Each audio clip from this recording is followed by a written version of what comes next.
So I feel that I am blessed. And I am blessed because way back in 1989 when I was in 11th standard, I failed. Surprised?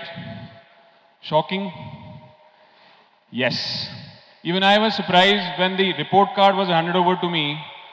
All my classmates were cheering away, rejoicing in happiness. But I opened the report card and I saw written F there.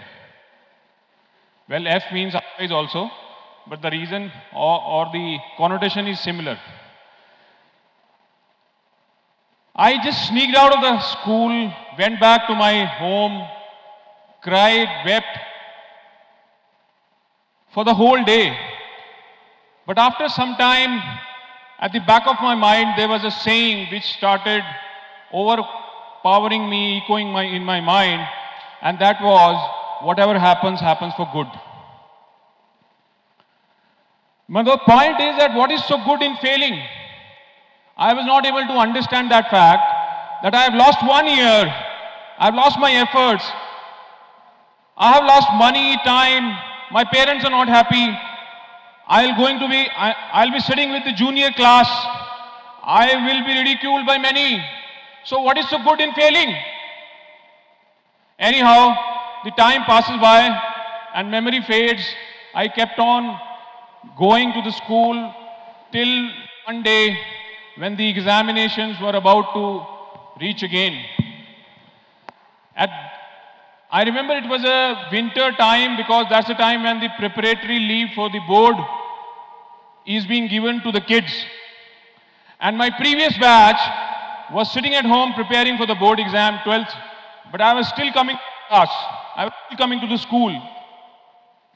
Our school was divided into two parts. One side of the building was a playground area, the other side was Mango Grove area. In recess, while I was playing in the playground area, I don't know what happened to me. I left the game, walked across the school and went towards the other side, the Mango Grove area. There, for a moment I realized that perhaps the interval is over because I couldn't find anybody, not even a single soul visible. Then suddenly I saw two guys hiding in the cycle shed. I went up to them and I asked them, hey, is the recess over? They said no. Then I said, why I can't see anybody? He said, because somebody has fiddled a beehive, a big bee, on one of the mango trees. And everybody is hiding, saving their life. I said, oh my God. Then suddenly I heard a cry, a small child crying. I said, who's this child? Then the boy answered me that actually she was roaming around that part of the tree and all the bees have clung to her. She's a small child of 2nd standard. I said, what are we doing then? But before I could get the answer, my subconscious mind reacted and I ran towards that girl child. I took out my sweater, threw it over that girl child, picked her up and ran towards the school. By the time school was already aware that I'm coming towards them, there was a guy ready with the bike and they took her to the hospital. After a few days, I came to know that had I been late by 5 more minutes, that girl child couldn't have survived.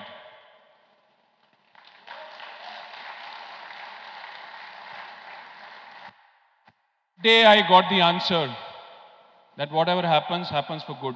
Perhaps Almighty wanted me to be there at that moment and it was necessary to pull me back and fail me so that I am present in the school instead of sitting at home and preparing for the board exam. Am I blessed or not? What a big deal it is that if I lose 1 year in order to save somebody's life. Nothing big. Well, that incident not only brought confidence in me, not only brought the faith in me, but also prepared me for something bigger which was coming for me. 1999, I was again lucky to be part of Indian Army and deployed at line of control when our neighbors were having some nefarious eyes on our motherland. I was one of the lucky officers who was deployed at line of control defending one post which is hardly 80 meters away from the enemy. When one day, while in action, a bomb lands next to me, it disintegrates into millions of pieces. Many of the shrapnels, the bomb particles, are still kept inside me as a souvenir from the neighborhood. And many pieces cut me through, and I was lying there as a pool of blood. Like a fountain of blood, the blood was oozing out of me. It took me 2.5 hours to reach to the nearest hospital. But the blood loss, the time taken, had taken the toll. And this time again I failed. My heart failed. Doctor received me as broad dead. However, perhaps I was lucky that there was a senior doctor that day available in that small hospital, an anesthetic, who was specialized in reviving. And he saved me. He saved my life, but left me as crippled. In the bargain of taking my life back, I had to lose my leg. I had to lose my partial intestine. But then I was already prepared by the Almighty. The very first thought which struck me when doctors shared that in order to save your life, we need to ampute your gangrene-affected leg, was something given by he himself. Take pride in sharing that. And that was that this is a new challenge for me. Let me see how amputees live in this life. Perhaps one day, my actions will be able to not only make me feel proud of that, but also be inspirational for many others.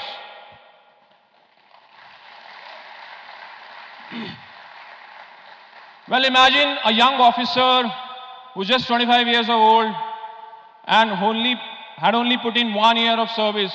I had seen a lot of dreams, but all those dreams got shattered. I failed in all those dreams. But still, I feel I am blessed. Why? It took me 10 years to understand my worth. And there were many years who helped me for that. There were many who again ridiculed me. There were many who again looked down me as a disciple. There were many who again doubted on my ability. There were many who again thought I am not good for anything. And I am thankful to all of them, because it is their rejection which helped me to understand what actually I am.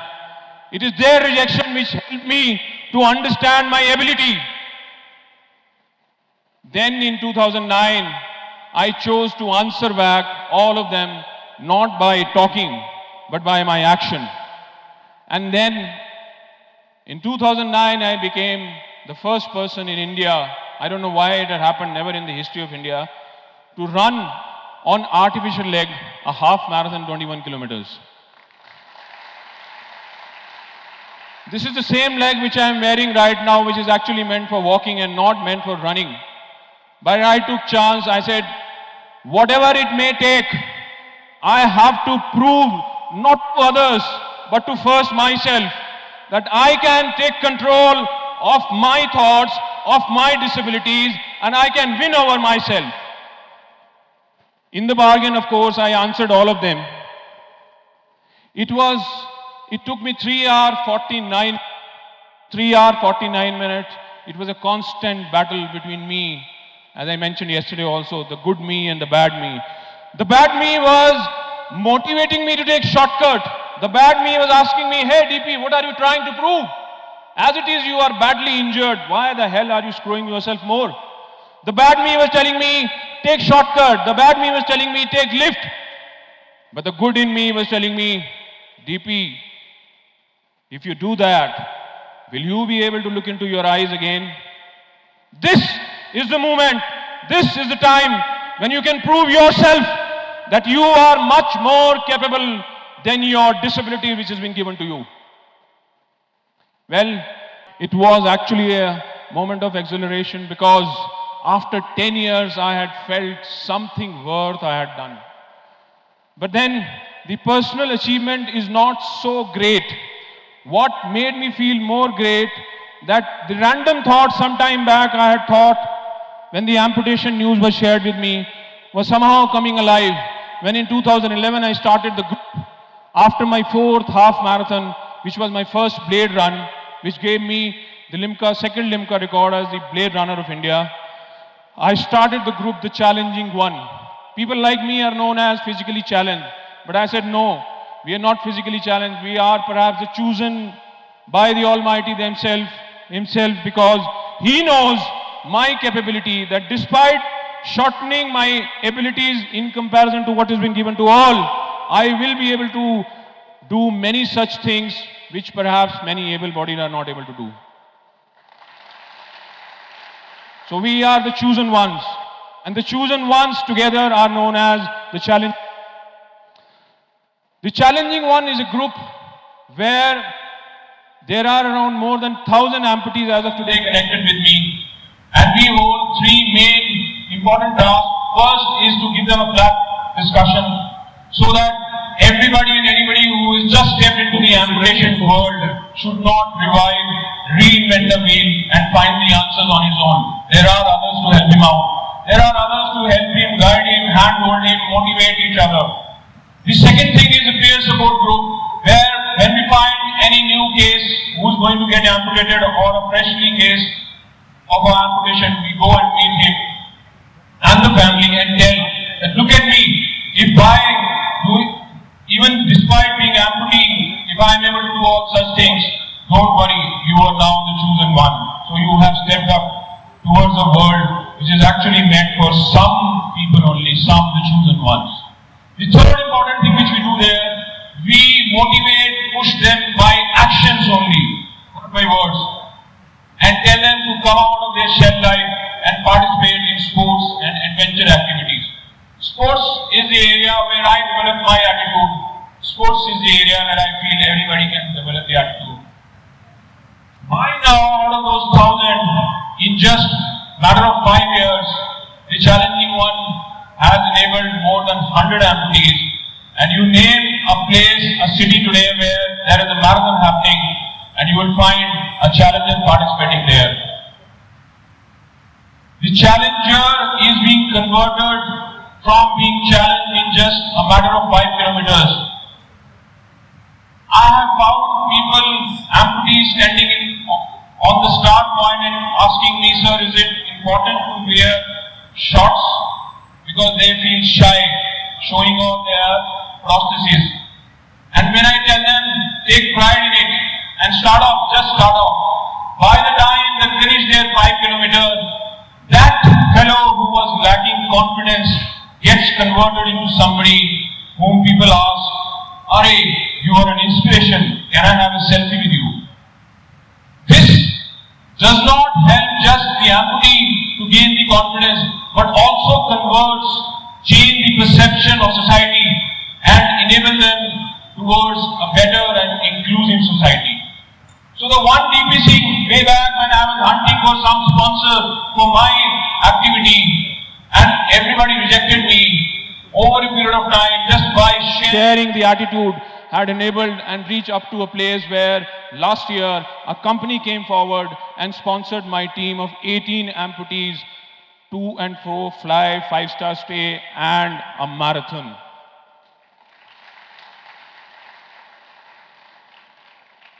So you think, am I blessed or not? So next time whenever you face any challenge in your life, don't think that it is a difficulty. Perhaps you are in process of getting chosen for something big which is coming in life. In fact, I feel lucky are those who are being thrown into the biggest of challenges, because the bigger is the challenge, the better would be the outcome there. This year, I have been chosen for my 4th Limca record, and this Limca record is for the People of the Air Award. So I feel blessed that I got injured. I feel blessed that I lost my leg, because had I not got injured, had I not lost my leg and other injuries, I wouldn't have been standing here sharing this story with you. So feel blessed, stay happy and stay cheerful. Jai Hind.